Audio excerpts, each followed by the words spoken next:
எனது வாழ்க்கையிலும் உங்களது வாழ்க்கையிலும் இறைவன் ஒரு கஷ்டமான காலத்தை கடக்கக்கூடிய சூழலை ஏற்படுத்தினால், ஒரு விஷயத்தை கொடுப்பதற்கு இறைவன் தாமதப்படுத்தினால் ஒன்றை புரிந்து கொள்ளுங்கள், அது இறைவனுடைய அருள். அது அந்த கஷ்டமான காலத்திற்கு பிறகோ அந்த தாமதத்திற்கு பிறகோ என்ன கிடைக்கும் என்பதை இறைவன் ஒருவனே அறிந்தவன்.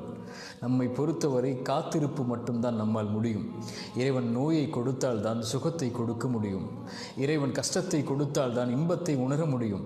வழியை கொடுத்தால் தான் அந்த வழி மறைந்ததற்கு பிறகு வரக்கூடிய மகிழ்வை அனுபவிக்க முடியும். உலகத்தில் இருள் வந்தால் எப்படி வெளிச்சம் வருமோ அதுபோன்று சிரமங்களும் கஷ்டங்களும் வந்தால்தான் அதற்கு பிறகு வரக்கூடிய நிலைமை இன்பமாக மகிழ்ச்சியாக மாறும். காரியங்கள் அனைத்தையும் அவன்தான் நிர்வகிக்கிறான்.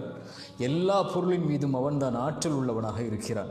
அவனை சார்ந்திருந்து அவன் கொடுக்கக்கூடிய விஷயத்தை கஷ்டத்திற்கு பிறகு காத்திருந்து பெற்றுக்கொண்டால் அதைவிட உலகத்தில் பெறக்கூடிய வெகுமதி எதுவும் இருக்க முடியாது.